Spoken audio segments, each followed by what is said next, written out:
Why empaths need to be good at setting boundaries. Hi guys, I'm Apollonia Ponti. I'm your dating and relationship coach, founder of ApolloniaPonti.com. And I want to talk about why it's so important for everyone to set boundaries, but specifically empaths, okay? So a lot of times empaths can attract narcissistic, abusive, manipulative relationships, typically early on. And until you really kind of dissect how to place boundaries in relationships or with people in general, it doesn't even mean women, men, coworkers. It can mean coworkers, friends, everything. It's because empaths, they love to give and they love to help people from their own true heart because they feel on a deeper level. And they also are very compassionate to how others' lives are going, how their lives are going.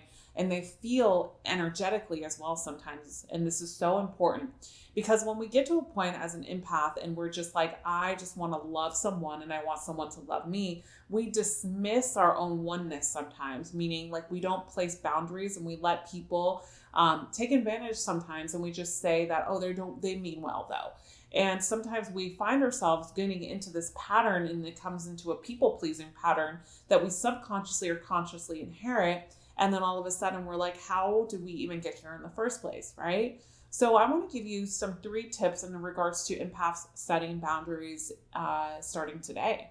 So number 1 is if you're an empath, the best thing that you have to do is you have to write out a list of what you're willing to tolerate and what you're willing to not tolerate, and also your strong points and your weak points, right? So your weak points can be like, I give a lot and I don't put a limit onto it. So that could be one of the weak points. So now what we're doing is we are understanding that we're giving a lot. So now we became aware of this because we're writing it down, we're reflecting, we're talking about it. So when we're in a moment where we feel like we're getting a lot, we become aware and we start to question what we're doing.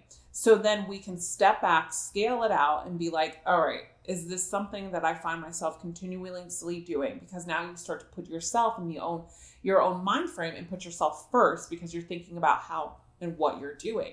Because before you weren't doing that. You were just doing this to be compassionate, to be loving, to help someone else. But now that you know, it starts with awareness. And now we are bringing that into fruition. Tip number 2 in regards to empath setting boundaries is we have to also understand that it's important to voice your opinion and voice when you feel like something is off, right?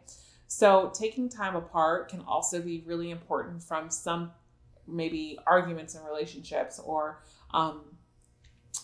giving too much in relationships, always being a people pleaser mentality type of environments that you find yourself in, and really trying to look at that and just really looking at this as where do I need to say no more in my life and really speak up and really have my own opinion or really be authentic in my communication with someone if something is bothering me. Because a lot of times as empaths, we're like, okay, but we want to help, we want to see with love. So if I do become confrontational, isn't this a bad thing because it's anger? Because sometimes we think confrontation is anger driven when confrontation is actually love driven as well. So it's about separating the two and not looking at. And that leads me into tip number 3 is getting good with confrontation. A lot of empaths are not good with confrontation. And what they do is they try to avoid confrontation because of the fact that it just is not a good synergy, we could say, around it, right? So why I mention this is because confrontation has to be looked at as not being angry, aggressive, physical, because status quo or just the world in general has framed confrontation to look at this as a negative impact when confrontation is actually something that you can grow from, you can learn from yourself or in your relationships. It really bothers me, or it doesn't bother me. It really gets me to reflect when someone's like, oh, we never argue in our relationship. That means that you're not growing, right? And it's not about arguing, where arguing is like top of your lungs, you're yelling at each other and you're putting down each other. That should be forbidden in relationships. But you're conversating and you're talking about and you're disagreeing. It doesn't mean that you're not angry, but you're disagreeing on things and you're trying to get an understanding of why your partner feels a certain way. So communication turns into growth, communication turns into healing, and communication turns into understanding. So confrontation is the ultimate desire to grow, to confront, to be understanding with each other, so you can see if this person is truly a fit for you, and also for the other person to see if this person is a truly fit for you, and vice versa, So with that said, confrontation is something empaths need to get a little bit more comfortable with and not put it away and just say, I'm going to ignore it. And I'm just going to send a text message instead and say, I'm mad because so-and-so. And then we're just going to act like nothing happened. This is not the way it works. It's about talking itself out with a constructive communication, the what, why, when, where, and how. Okay. So that's really, really important, is effective communication starts with those answers and those questions.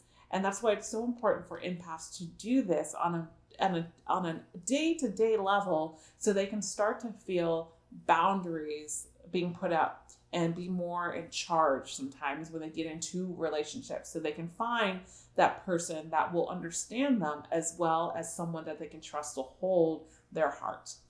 As always, I love to hear from you. I love your comments, questions, concerns. If you are struggling with this, I would encourage you to download my 20 common questions to get to know a woman's true self. And this helps you in regards to this. I usually tell men to use this on the second, third day when you're really trying to get to know a woman. As always, I'll see you again in the next video. And remember, you are always loved. Bye for now.